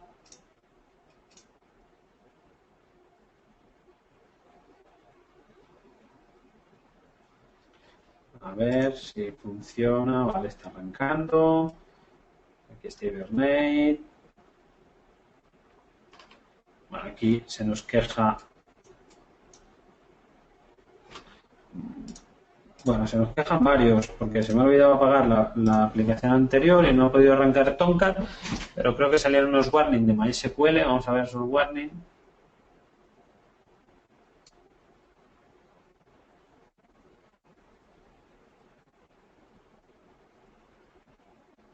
Sí, bueno, básicamente te está hablando de la conexión cifrada, ¿no? Establecer una conexión SSL sin la verificación del servidor no está recomendado, bla, bla, bla, bla, bla, bla, bla. Bueno, nosotros no estamos prestando mucha atención en ello, así que lo dejamos así. Bueno, entonces lo que quiero, no voy a enseñar la aplicación porque ya la hemos visto, pero lo que sí que quiero que veamos es que si aquí hacemos un refresh, existen tablas. Ya se ha creado la tabla anuncio. Y si nosotros ejecutamos una query, tenemos los datos que inserta la propia aplicación al arrancar, ¿vale? Es decir, automáticamente, solo cambiando la dependencia a MySQL y poniendo la configuración de la base de datos en el application.properties, ya hemos conseguido que nuestra aplicación se conecte con una MySQL y quien dice MySQL dice una Oracle, PostgreSQL, cualquier tipo de base de datos, simplemente poniendo las credenciales, ¿vale? Spring Data se encarga de todo lo demás. Y bueno, lo que os decía, ¿no? La fase 4, que es importante, la actualización, usar herramientas específicas, ¿no? A ver, yo no sé si habéis participado en muchos, no sé si habéis participado muchos en desarrollos reales con base de datos, me imagino que sí, y no sé cómo gestionáis el hecho de que la base de datos evolucione una vez que estáis en producción, ¿vale? Hay diferentes formas de abordarlo, pero tenéis que ser conscientes de ello. Es decir, cuando tú desarrollas una aplicación con una base de datos, si luego haces evolucionar esa aplicación creando tablas o con una estructura diferente, tienes que migrar los datos a la nueva estructura, ¿vale? Cuando vas a actualizar de versión, tienes que migrar los datos. Esto lo puedes hacer a mano, es decir, tú te vas apuntando todos los cambios que has ido haciendo en la base de datos desde que publicaste la última versión, de manera que cuando vayas a actualizar de versión, repliques todos esos cambios manualmente en la base de datos de producción para que cuando arranques el nuevo código todo funcione correctamente. O bien puedes ayudarte de herramientas, ¿vale? Aquí, por ejemplo, este libro, el libro Refactoring Databases, tiene información justo sobre este aspecto que estamos hablando, es decir, cómo llevar a cabo la actualización del esquema de la base de datos a medida que va evolucionando el código.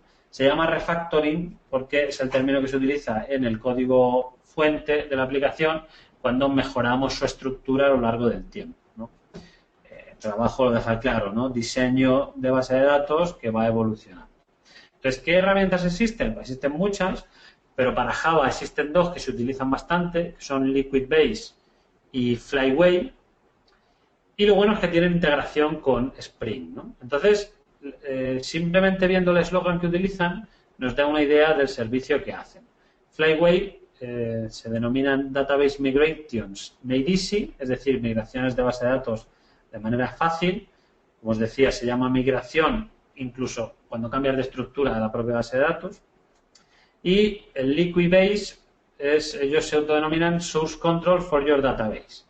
Es decir, de alguna manera sería como tratar el control del código fuente, pero para la base de datos. Entonces, estas dos herramientas que nosotros no vamos a ver, básicamente lo que hacen es llevar la cuenta de todos los cambios que tú vas haciendo en la base de datos para que, en el caso de que tengas que actualizar una aplicación en producción, ellos sepan qué cambios tendrían que hacer a la base de datos que se encuentran para que se convirtiese en la base de datos de la nueva versión, en el esquema de la nueva versión, ¿vale? Entonces, si tenéis interés, aquí tenéis ejemplos concretos, ¿no?, de cómo se aplica cada una de estas herramientas y cómo se hace, etcétera, etcétera, ¿vale? Nosotros ya os digo, vamos a abrir Flyway para que veáis la página, porque quiero que veáis un poco de qué se trata. No sé si alguno de vosotros lo habéis utilizado ya, alguna de estas herramientas. Vale, lo que os decía, evolve your database schema easily and reliable across all your instances, ¿vale? Entonces, bueno, aquí, como veis, cada vez se utiliza más, ¿vale? Son herramientas que son bastante útiles, simple, centrada en lo que tienes que hacer y muy potente. Y lo bueno es que tú, desde la línea de comandos, puedes migrar, ¿vale? Puedes aplicar el comando que tú quieras, pero también lo podrías hacer desde código Java, lo podrías hacer como una tarea Maven, Gradle, etcétera, etcétera, ¿no? La verdad es que está bastante bien, trabaja con SQL básico, sin mucho más, no hace falta configurar mucho, etcétera, etcétera, ¿no? Y aquí, bueno, todas las bases de datos que se soportan, Oracle, MySQL, DB2, H2, etcétera, ¿no? Mira, por ejemplo, este es uno de los desarrolladores principales de Spring, y dice que las migraciones de la base de datos son algo que los desarrolladores Java pues, tienen muchos problemas con ello, y Flyway proporciona una buena herramienta para trabajar con ello. Vale. Aquí, fijaos, hace una comparación con Liquid-Base y, hombre, obviamente se pondrán mejor porque si no, no harían la comparación, pero para que veáis también qué cosas puede hacer uno, qué cosas puede hacer otro, qué base de datos soportan, etcétera, etcétera. Bueno, ¿hay alguna duda hasta aquí? Vamos a empezar con base de datos no SQL. Te paso un par de dudas que tengo aquí reservadas, ¿vale? Si tengo una tabla con dos claves primarias en la entidad, ¿necesariamente debe tener dos claves con la anotación @id? Bueno, en realidad tú no puedes tener dos claves primarias. Tú lo que puedes tener es una clave primaria compuesta. Eso es lo que necesitas. Entonces, no es que tengas dos atributos con el @id, sino que lo que tienes que hacer es una clase que tenga los dos atributos que tú quieres como clave primaria y luego utilizar esa clase como ID de la principal. Eso es lo que tú tienes que hacer. Entonces, por verlo rápido, con algún ejemplillo para que lo entiendas, que es verdad. Mira, JPA Compose Primary Composite. Bueno, mira, vamos a ver cualquiera de estos que te lo voy a explicar seguro con un ejemplito. Por ejemplo, tú tienes un proyecto que tú tienes un identificador, pues una clave ID. Composite Primary Key. A Composite Primary Key consiste en múltiples primary keys. Cada primary key debe ser uno de los tipos soportados. Vale, aquí, mira, ¿ves? Esta sería un poco la idea, pero dice, cuando una entidad tiene múltiples primary keys, JPA requiere definir un ID especial, una clase ID especial que tenga el ID class, ¿no? Y el ID class refleje el primary key y sus objetos, ¿no? Pues aquí lo tenemos. El project ID con un embedded ID, ¿no? Así, esta sería una de las formas de hacerlo, ¿vale?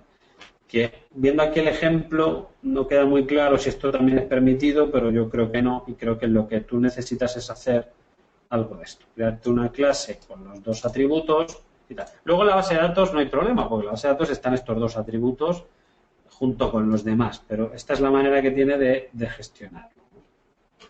Vamos a ver el otro ejemplo de Stack Overflow. Efectivamente, vuelvo a decir lo mismo, tú puedes hacer una clase embebida que contenga tus dos claves y entonces referenciar a esa clase como embedded ID en tu entity es lo mismo que hemos visto justo ahora, ¿vale? Yo creo que queda respondido. Ok, luego tenemos otra que nos dice, si teniendo registros en una tabla de MySQL hacemos un update al arrancar la aplicación que implica algún cambio en la definición de columnas de dicha tabla, ¿cómo afectaría esto a los registros existentes? ¿Se produciría alguna excepción? No, en principio lo que se suele hacer es poner el valor por defecto en aquellos registros existentes. Por ejemplo, si tú añades un atributo, hemos dicho update no borra nada, simplemente añade, ¿no? Entonces, si tú añades un atributo, se añade una columna nueva a la tabla y por lo tanto todas aquellas filas tendrán el valor por defecto en esa nueva columna. Que depende, ¿no? Si no le pones un valor por defecto es el valor natural, que suele ser null, pero si dices que no puede ser null label, pues creo que tienes que ponerle tú un valor por defecto a la hora de arrancar. Creo recordar de memoria que tú en JPA, en la anotación @column, tú puedes poner un default value. Mira, justo este pregunta, ¿no? ¿Es posible configurar un valor por defecto en una columna en JPA? Si es así, ¿cómo? Y te dice él, pues así.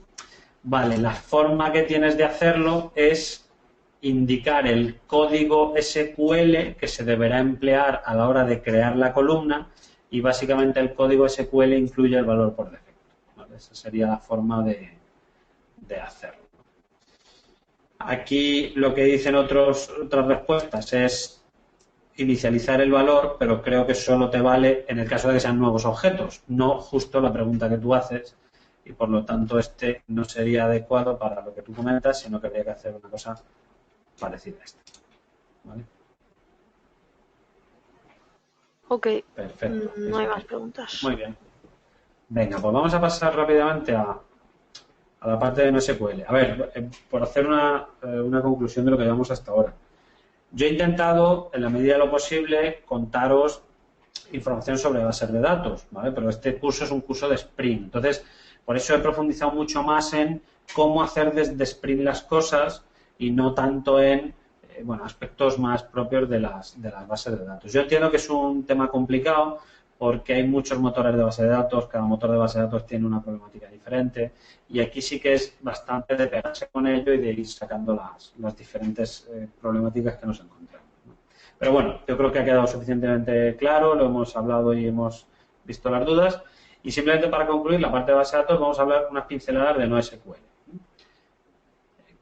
NoSQL, no sé si están muy familiarizados con el término, se acuñó en una conferencia, a ver si, pensaba que había apuntado aquí, en el 2009, quiero recordar, y básicamente era una conferencia en la que se iba a hablar de todas las bases de datos que no eran relacionales, ¿no? Entonces, ¿qué sentido tiene que haya bases de datos que no son relacionales? ¿Dónde está el problema, ¿no? Bueno, pues las bases de datos relacionales tenían sus limitaciones y tienen sus limitaciones, de hecho, ¿no? Tienen sus ventajas, pero también tienen sus inconvenientes. Entonces, sobre todo con la explosión de Internet, sobre todo con la aparición de cantidades ingentes de datos, solo pensar cómo tiene que ser la base de datos de Facebook. Con miles de millones de usuarios, imaginaos cómo tiene que ser la base de datos de Facebook, ¿no? Entonces, empezaron a surgir diferentes alternativas. ¿En qué se parecen las bases de datos no SQL? Bueno, pues en principio, sobre todo las primeras, que no se basaban en SQL. Aunque últimamente ya hay bases de datos de la familia de NoSQL, por así decirlo, que sí que soportan el lenguaje de consulta, aunque con limitaciones y con matices, ¿no? Aunque no tengan SQL, suelen tener lenguajes de consulta específicos de la potencia que ofrecen, ¿vale? Porque cada base de datos NoSQL tiene unas características y, por lo tanto, suele tener mecanismos de consulta de los datos, aunque no tan rico como SQL. Otra de las características que diferencian este tipo de base de datos es que son escalables mediante clusterización. Es decir, que si tú pones más máquinas en un clúster para albergar los datos, eres capaz de atender a más usuarios y eres capaz de gestionar más cantidad de información. De hecho, esta es la principal razón de ser de este tipo de base de datos: solventar las limitaciones de escalabilidad de las bases de datos relacionales, ¿no? Están pensadas para las necesidades de las aplicaciones web actuales. Bueno, esto hay que tomar un poco con pinzas, ¿no? Hace unos días, no recuerdo cuándo, un compañero preguntó: ¿es mejor utilizar MongoDB como base de datos de una API REST? Bueno, pues en realidad un poco igual. En realidad las bases de datos relacionales tienen una cosa muy buena, y es que tú puedes hacer cualquier query con los datos una vez que están cargados. Es decir, no tienes que pensar las queries a priori. Tú simplemente modelas la información, guardas la información y luego empiezas a pensar en las queries que te gustaría. En cambio, las bases de datos no SQL normalmente no tienen esta flexibilidad. Es decir, tienes que pensar a priori qué consultas vas a querer hacer, porque eso te va a determinar cómo guardas los datos dentro de la base de datos. Entonces, claro, esto hace que puedan ser un poco menos flexibles en ese sentido, pero por contra son muy flexibles en el sentido que no necesitan esquema. Es decir, no hay que crear tabla, no hay que crear campos. Entonces, se quitan de un plumazo muchos de los problemas que tenemos de cuándo generar un esquema, dónde generar un esquema, qué pasa cuando el esquema se queda desactualizado, porque directamente tú puedes ir insertando datos y a medida que va pasando el tiempo esos datos pueden ir cambiando de estructura y pueden convivir tanto los datos de la estructura previa como los datos de la nueva estructura, ¿no? Y bueno, la mayoría son open source, simplemente porque el modelo de desarrollo últimamente es open source. Quiero decir, cada vez es menos habitual que nuevos productos en el mundo de la informática, sobre todo productos que pretenden ser utilizados por muchísima gente, no lo sean, ¿no? Hay que recordar que se puede hacer perfectamente negocio con licencias open source, vendiendo soporte, vendiendo funcionalidades adicionales, etc. Pues como os decía, el problema sobre todo es que las bases de datos relacionales no son escalables, son muy difíciles de clusterizar. También sí que es cierto que algunos lenguajes de programación tenían bastantes problemas con las bases de datos relacionales. Por ejemplo, como yo en Java tengo que hacer clases, gracias a un ORM como JPA, pues yo puedo utilizar las clases para construir el esquema de la base de datos, ¿no? Entonces, en ese sentido, a nosotros no nos cuesta tanto trabajo el hecho de que la base de datos requiera un esquema. Pero en JavaScript tú no tienes por qué tener clases. De hecho, tus objetos pueden ser muy diferentes los unos de los otros, ¿vale? No tienes por qué tener una misma estructura. Entonces, en ese tipo de lenguajes, pues claro, el hecho de tener una base de datos con una estructura rígida limita mucho el desarrollo. Entonces, por ejemplo, hay un stack que no sé si os suena. Por ejemplo, es el stack min. No. Min, perdón.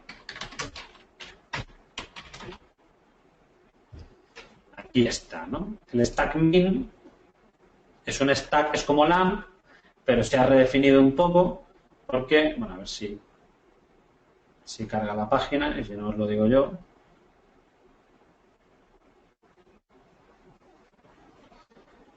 Tenemos de base de datos MongoDB, tenemos de plataforma de desarrollo Node.js, Node.js, tenemos Angular de Framework Web, SPA en front, y tenemos Express de Framework Backend, ¿vale? Es decir, nosotros estamos viendo MySQL en vez de Mongo, Spring en vez de Express y Java en vez de Node.js, pero hay gente que utiliza este stack, ¿no? Entonces, si tu código de backend está implementado en JavaScript, pues sí que es cierto que una base de datos MongoDB viene mejor. En cualquier caso, Spring Data soporta perfectamente MongoDB, está perfectamente bien integrada, como hemos visto con la base de datos relacional, simplemente que tenemos que elegir una base de datos y hemos elegido la que más se utiliza. ¿Cuántas bases de datos no SQL existen? Muchísimas, muchísimas. Aquí he puesto unas cuantas. Por ejemplo, MongoDB es una de las más utilizadas porque permite guardar información estructurada en JSON, en JSON, y permite hacer queries por los campos de estos documentos, incluso sin tener un esquema previo, ¿no? Entonces, en este sentido, es bastante parecido a la base de datos relacionales, en el sentido que podemos hacer queries. No podemos hacer join, eso sí que es cierto, no podemos hacer relaciones entre elementos en las queries, pero esa es la única limitación fundamental. En el resto de las cosas se parece bastante. Por ejemplo, hay otra base de datos, por ejemplo, Elasticsearch no tiene nada que ver con Mongo y se utiliza más para guardar datos textuales, para hacer búsquedas de datos textuales, aunque si bien es cierto, MongoDB en sus últimas versiones ha incorporado la capacidad de indexar texto también y solapa en cierta funcionalidad con Elasticsearch. Redis, por ejemplo, se utiliza para otra cosa completamente diferente. Redis es una tabla hash, por así decirlo. Asocias valores a claves, ¿no? Entonces, en ese sentido, pues se utiliza mucho para guardar sesiones en una arquitectura web distribuida, ¿no? La sesión de los usuarios. Entonces, también hay que tener en cuenta una cosa. En el libro de Fowler, este que veis aquí, de Martin Fowler, que suele escribir bastante de informática, de todos los aspectos, ¿no? Pues básicamente habla de la persistencia políglota, ¿no? Y habla de que cada vez hay más aplicaciones que utilizan diferentes sistemas de persistencia a la misma vez. Es decir, tú podrías tener una base de datos relacional para guardar la información que tú tienes. Es decir, imagínate una aplicación web que tiene muchísimas conexiones de lectura, pero que se actualiza muy de vez en cuando, ¿vale? Tú imagínate que tú tienes la Wikipedia o que tienes una base de datos de películas, por ejemplo. Entonces, no es habitual que se suban películas, pero sí que es muy habitual que se consulten las películas, los datos de las películas, ¿no? Pues este tipo de aplicaciones, si tienen un problema de escalabilidad, si hay muchos usuarios y la base de datos que tenemos no da abasto a atender a todos esos usuarios, lo que tú puedes hacer es crear réplicas de lectura con base de datos relacionales, eso lo puedes hacer, pero también puedes crear réplicas de lectura con base de datos no SQL. Es decir, toda tu información que está en la base de datos relacional la puedes volcar a base de datos no SQL, optimizando muchísimo el tiempo de acceso con las capacidades de clusterización que tiene, etcétera, etcétera. Además, podrías tener un Elasticsearch para guardar los logs, podrías tener un Redis para guardar las sesiones de usuario, etcétera, etcétera. Entonces, hay que acostumbrarse cada vez más a que nuestras aplicaciones tengan varias bases de datos con objetivos muy diferentes. Más cositas. Bueno. Y vamos a ir acabando por aquí. Y hay una cosa que no hemos prestado mucha atención hasta ahora, que es la estructura de la aplicación con base de datos, ¿vale? nos hemos estado centrando en aspectos técnicos, de detallitos, entonces sí que es cierto que a lo mejor perdemos un poco la visión general de cómo es una aplicación con muchas entidades, con muchos repositorios, con muchos controladores, etcétera. Mañana, a ver si nos da tiempo, o como mucho la semana que viene, voy a tener una aplicación completa, funcional, hecha con Spring, para que podamos navegar por el código, para que podamos ver cómo se resuelven diferentes aspectos, ¿no? Entonces, vamos a acabar aquí hablando de cómo puede ser una estructura de una aplicación con base de datos hecha con Spring, ¿no? Típicamente, tenéis que tener en la cabeza siempre este esquema. Este es el esquema habitual de una aplicación implementada con Spring. Aquí hay una cosa que no hemos visto todavía y son los servicios. Pero dejadme que os explique este diagrama. Es bastante habitual tener los controladores. Estos controladores que tenemos aquí pueden ser web, pueden ser controladores REST. Es decir, el controlador atiende las peticiones del usuario y lo que hemos hecho hasta ahora ha sido que directamente el controlador hace uso de un repositorio, ¿vale? Es decir, teníamos una flecha directa entre el controlador y el repositorio, otro controlador y el repositorio, ¿vale? ¿Por qué teníamos esto? Porque básicamente estábamos haciendo aplicaciones que lo único que hacían era cargar de la base de datos, guardar de la base de datos, no aplicaban nada de lógica, no generaban una factura, no construían un pedido, no elaboraban un correo electrónico, no hacían algún tipo de integración con otros sistemas, no hemos hecho nada. Entonces, como no hemos hecho nada, pues no teníamos necesidad de hacer una capa intermedia. Pero lo que suele ser habitual es que los controladores nunca ataquen directamente a los repositorios, sino que ataquen a servicios de alto nivel que nosotros nos implementamos y que ofrecen la funcionalidad de la aplicación. Esto se ve muy claro, por ejemplo, si nuestra aplicación ofrece un frontal web y otro frontal REST, ¿vale? Ahí se ve muy claro. ¿Por qué? Porque en ese caso dedicaremos los controladores solo y exclusivamente a lo necesario para que puedan procesar la entrada y generar la salida. Pero toda la lógica de la aplicación irá dentro de servicios. Por ejemplo, un servicio que se encarga de gestionar los usuarios, un servicio que se encarga de gestionar los pedidos, un servicio que se encarga de gestionar los productos. Podemos tener controladores que hagan uso de varios servicios, podemos tener controladores que hagan uso de un único servicio, y ya son los servicios los encargados de hacer uso de los repositorios, pero también hacer uso de otros servicios externos, ¿no? Como por ejemplo el sistema de envío de correos, los módulos de integración con otros sistemas, no sé, la solicitud.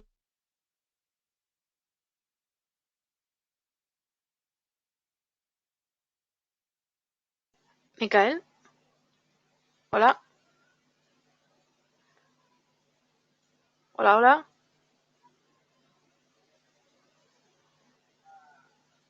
Micael, hola, hola. Chicos, ¿vosotros también la habéis perdido? Decidme. Sí, ¿no? Vale. Pues vamos a ver si vuelve. Pero creo que no. Se ha caído, sí, yo creo que sí también. Vamos a ver si puedo contactar con él.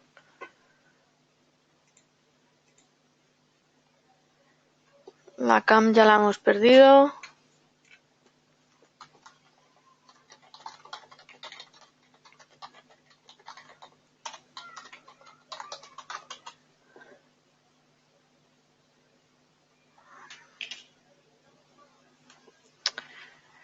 A ver si volviera.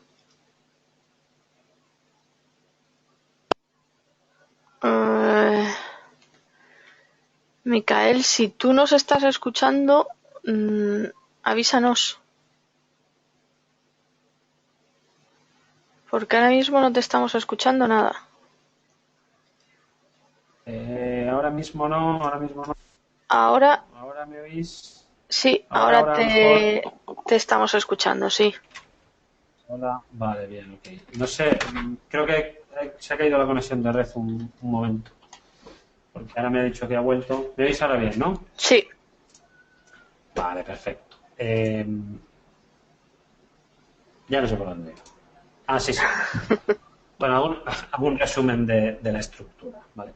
Bueno, aquí básicamente de lo que se trata, sobre todo, es de intentar que tu código sea lo más desacoplado posible para que sea lo más reutilizable posible y lo más testeable posible, ¿vale? Entonces, si no tengo nada de lógica, o sea, ¿qué gano yo en hacer una capa de servicios entre el controlador y el repositorio? Bueno, pues gano que si no tuviera esa capa, yo tendría que introducir cualquier tipo de lógica de negocio dentro del controlador. Entonces estaría haciendo que un controlador tuviera varias responsabilidades, atender las entradas del usuario y ejecutar la lógica. Entonces, si yo quisiera reutilizar esa lógica, por ejemplo, en otro tipo de controladores tipo REST, en vez de que sean tipo web, pues yo no la podría reutilizar directamente. Si yo quisiera hacer una aplicación tipo batch que se ejecute por las noches, no podría reutilizar esa lógica. Además, si yo quiero hacer un test de la lógica y tengo esa lógica dentro de un controlador web, tendría que simular una petición web para verificar formalmente, para testear que la lógica funciona correctamente, ¿no? Entonces, esta estructura que veis aquí suele ser la más habitual y, en cierta medida, esta estructura está alineada con la arquitectura hexagonal. Si no lo conocéis, la arquitectura hexagonal lo que te viene a decir es que intentes depender lo menos posible del framework y que intentes que tu lógica de negocio sea lo más abstracta posible para poder cambiar fácilmente de dependencias. Por ejemplo, aquí que veis que tenemos un sistema de envío de correos, pues en vez de tener esta dependencia con el sistema de envío de correos propio de un proveedor, pues yo me podría hacer una clase genérica que fuera sistema de envío de correos y luego tener diferentes implementaciones, una para testing, otra para producción, otra cuando ejecuto en un determinado sitio, otra en otro, etcétera, etcétera. Entonces, ya os digo, la semana que viene o mañana, si nos da tiempo, veremos cómo una aplicación se estructura utilizando varios servicios, una aplicación grande, con cierta lógica de negocio, pero lo que os tenéis que quedar con la idea es de cómo se hace un servicio de estos. Bueno, pues es muy sencillo. Basta con ponerle la anotación service y una vez que tú le pones la anotación service a un servicio, ya automáticamente puedes inyectar ese servicio en los controladores, como hemos visto con AutoWire, y puedes hacer que ese servicio también tenga otros atributos AutoWire para que se le inyecten otros servicios externos o los repositorios, ¿vale? Entonces, service en realidad es similar a component, ¿vale? Pero service es más específico y nos ayuda a entender que su labor es esta que veis aquí, ¿no? De servicios de pedidos. Vale, entonces, un último detalle sobre esta página que veis. Spring Boot, aunque nosotros no lo veamos, tiene mecanismos de testing de cada una de estas capas. Entonces, cuanto más finas sean las capas, más fáciles de probar. Y cuanto más fáciles de probar, menos errores tiene tu aplicación. Y cuanto menos errores tenga tu aplicación, mejor experiencia del usuario y menos tiempo dedicado a la depuración. Entonces, por ejemplo, Spring Boot te facilita probar controladores. Es decir, simula entradas del usuario y tú puedes verificar cómo se usa el servicio en función de las entradas del usuario. Es decir, te permite verificar que el controlador funciona bien. O, por ejemplo, tú puedes probar un servicio simulando repositorios, sin necesidad de que tengas la información en la base de datos real, etcétera, etcétera, etcétera, ¿vale? Entonces, siempre buena idea tener esta estructura.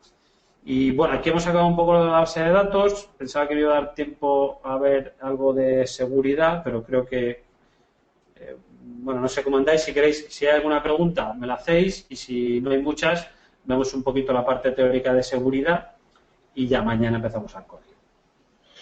Vale, te paso preguntas relacionadas con base de datos SQL de antes. Con el valor por defecto, si hay que incluir el código SQL, ¿no estás acoplando tu aplicación a una base de datos concreta? Ya que si el código SQL es distinto. Sí.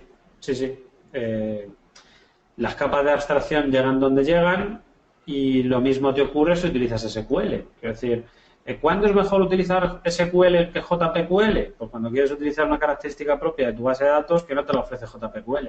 Claro, pero eso te acopla. Claro. Y por eso es mejor evitarlo. Pero al final tienes que llegar a un equilibrio. El desacoplamiento está bien, la abstracción está bien, pero la sobreingeniería está mal y tener capa sobre capa sobre capa a lo mejor hace que pierdas un poco en la eficiencia y la versatilidad, ¿no? Entonces, en definitiva, creo que todos sabemos que en el mundo de la informática estamos constantemente en ese baile, ¿no? Estamos en el bajo nivel, se nos hace muy farragoso, subimos de nivel, perdemos eficiencia, bajamos de nivel, más control, menos. Lo importante es tener en cuenta los pros y los contras y saberlos identificar y poder lidiar con ellos. Ok, con JPA, ¿cómo se debería trabajar para Store Procedure o funciones en la base de datos? ¿O existe otra recomendación para hacer las llamadas a las funciones o SP con Spring Boot? Lo mejor es utilizar el JDBC template. Vamos a... Yo no sé qué me parece. Bien. Si tú utilizas el JDBC template, pero tú puedes ejecutar procedimientos almacenados con JPA. JPA Storage Procedure, tú puedes ejecutarlos, ¿no? Como llamar a procedimientos almacenados con JPA. Lo que pasa es que lo que os decía antes, JPA tiene la ventaja de que te convierte la salida a entidades, ¿no? Si no necesitas esa ventaja y no te interesa tanto el ser independiente de la base de datos, pues puedes ir directamente a SQL. Entonces, vamos a ver si carga. No sé qué ha pasado. ¿Me oís? ¿Sí? Sí, sí. Vale. Es que no estoy buscando aquí, no me... Un segundo. Procedure. Parece que tengo la conexión. A lo mejor se ha caído Google. Eso sí que da miedo. Eso sería bastante preocupante. Sí, la verdad es que... Bueno, pues, da igual, lo cuento de palabras. Además, se va y viene el... la webcam. Yo creo que es tema de tu conexión. Sí, está un poco floja hoy. Bueno, pues lo cuento de palabra y hasta aunque vaya el audio. Básicamente tú en el Entity Manager puedes ejecutar procedimientos almacenados, puedes pasar parámetros y puedes obtener valores de salida también, ¿vale? Con métodos del Entity Manager, es decir, utilizando JPA. Pero si no quieres, porque no te interesa utilizar JPA, puedes utilizar JDBC Template, que JDBC Template es simplemente la conexión con la base de datos para sentencias SQL. Tú también tienes mecanismos de ejecutar un procedimiento almacenado, pasar parámetros y obtener las respuestas del procedimiento almacenado. Entonces, al final, el problema, o bueno, lo que hay que tener en cuenta es que en cuanto empiezas a utilizar procedimientos almacenados, te estás acoplando más a las bases de datos concretas, porque ahí suelen ser menos compatibles entre sí. Esa es un poco la idea. ¿Vale? ¿Alguna cosa más? A ver. Chicos, ¿alguna pregunta más? Creo que no me he dejado ninguna. Si me he dejado alguna, decírmelo. Como vemos que lo de la conexión está fallando un poco, ya no te vemos directamente ni nada. Si quieres, lo vamos dejando por aquí y ya mañana comenzamos con seguridad.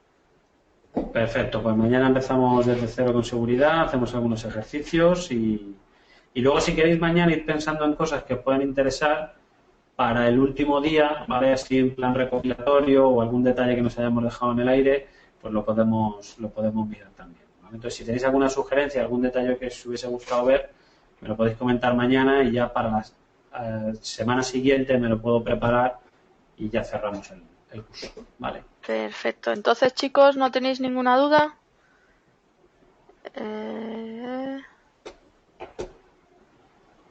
Se va a dar alguna sesión en otro horario. En principio queda la clase de mañana y la del jueves que viene, ¿no? Si no me equivoco. Sí, quedan dos. En principio quedan esas dos. Modo de tutoría. Si es que el otro día preguntó un compañero que si íbamos a hacer uno un poco más tarde.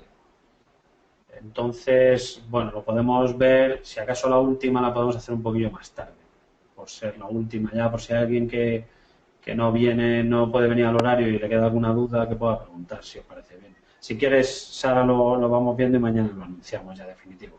Vale, lo hablamos con Álvaro y os vamos comentando. Ok, pues nada, chicos, mañana entonces continuamos, ¿vale? Ok, perfecto. Venga, un saludo, chao. Hasta luego.